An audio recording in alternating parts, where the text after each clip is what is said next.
What is up, crew, and welcome back to another video.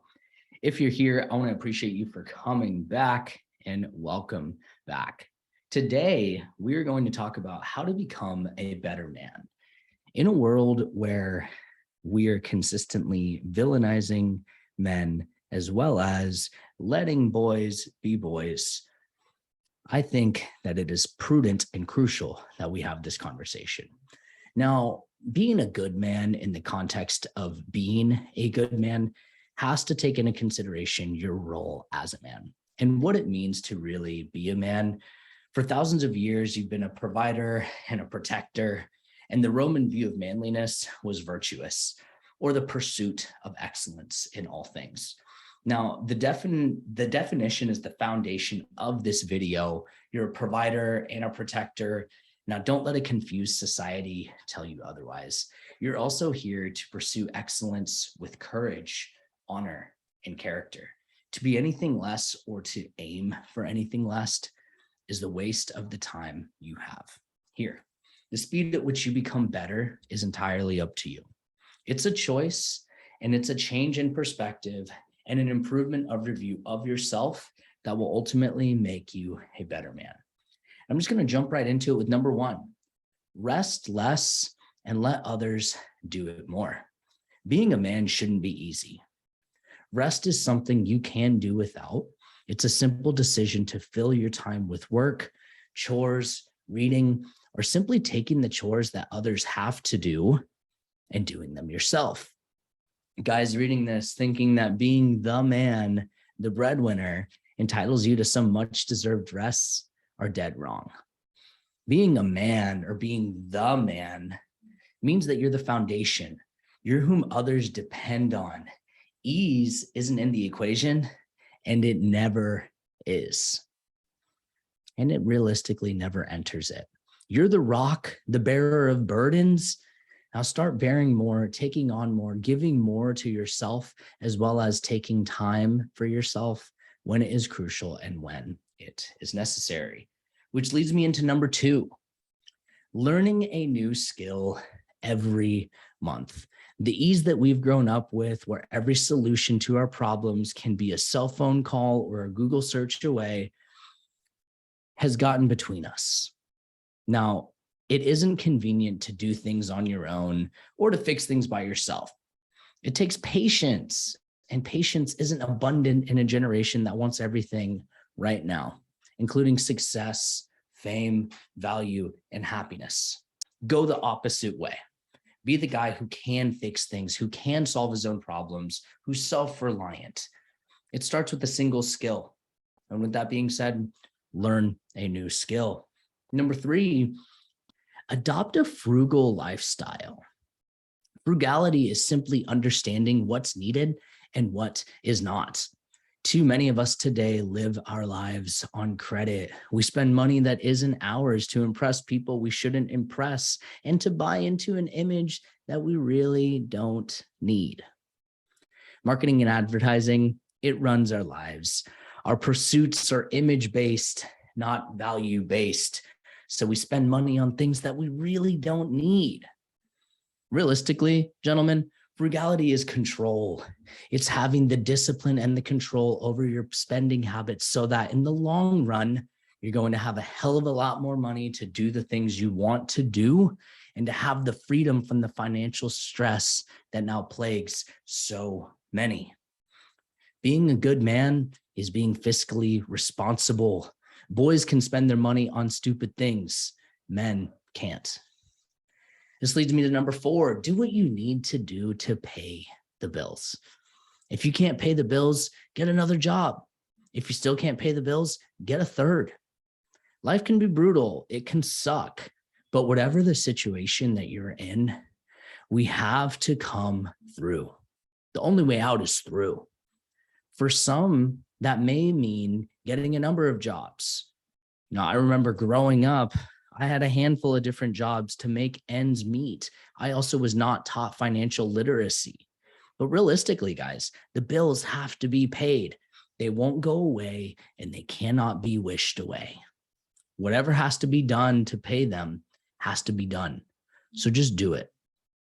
And number 5, wake up earlier. I have this friend named Hal Elrod. Now, he has a book called The Miracle Morning, and in it says, win your morning, you win your day. And that much is true. Waking up earlier allows you to remove some of the stress that comes from a day where you have to get things done, but the time just doesn't seem to be there. Part of being a good man is being happy and productive. If you're stressed and depressed and always worried, you're not going to be as helpful to those who depend on you most. Now, I love this quote: early to bed and early to rise makes a man healthy, wealthy, and wise. That's by Benjamin Franklin. Parlaying into number 6, identify what you actually stand for. What is your ethos? What are your virtues? Every man has got to have a code or a creed to live by. What's yours? Have a code, create something that sums up who you are in times of plenty and in times of despair. You don't change, your values don't alter. You're a worker even if you're making money that you've never made. You're frugal even if you just brought in a big payday. You're ambitious, strong, and honorable. You live with character, not with whimsical vanity.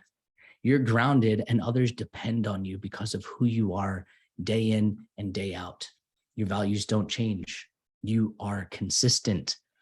Now, number 7, adopt the Roman view of manliness. Now, I really like this one because the Romans saw manliness as virtuous, the root word of virtue. It was the idea that a man pursued excellence in all things while adhering to manly virtues like valor, courage, character, and worth. Our society today is trying to change the definition of manliness to make it softer, weaker, and more feminine.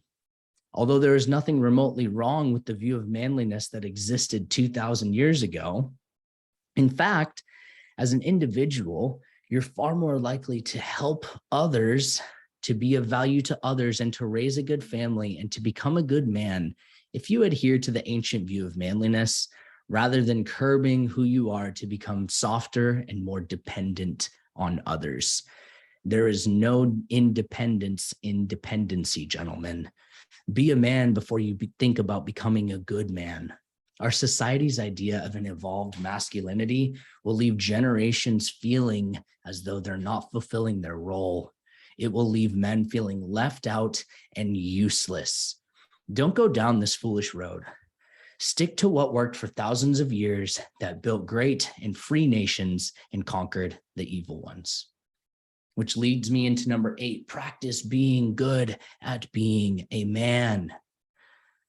Being a man carries connotations of toughness, of grit, of dependability.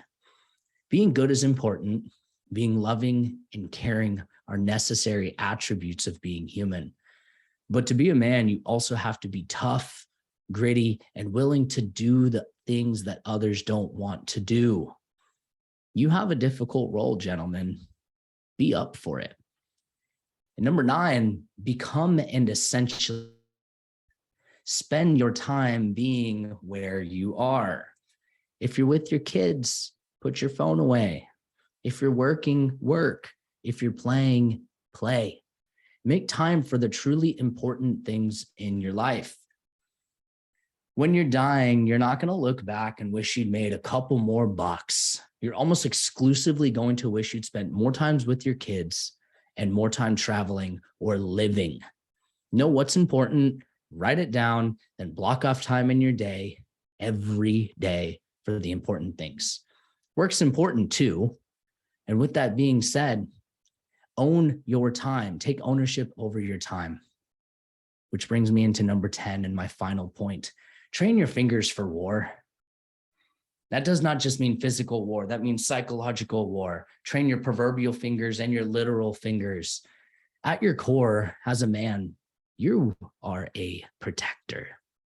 For you to be a thinker, a philosopher, a lover, you need to be able to defend the softer characteristics of masculinity, as well as the softer characteristics that others around you have. We need softness. We need caring, kindness, and goodness. But each of these cannot exist without strength. You have to have that strength. With that being said, find something that gives you the quiet confidence that comes from being dangerous. It will make those around you feel that much more secure. All in all, gentlemen, being a man, and a good one at that, to be a good man, you first have to be a man. That definition is threatened by the weak among us, those who want a softer form of masculinity. They want something softer because it's more easily controlled. That softer version of manliness isn't, however, manliness. Men are men because of our hormones. We're typically bigger, stronger than women, more aggressive. That doesn't mean better, but we have things that we are expected to do. For thousands of years, we were protectors. You can't take that away from men within a few decades' time and expect us to flip a switch and get the same value out of a new role. We are who we are, gentlemen. So be who you are. Be a leader, be a warrior, a lover, a fighter, a protector, and a defender. Forge the brutal virtues so the softer ones can exist without worry or confusion. That's all I got for you. I appreciate you being here. I'll see you on the next one. Peace.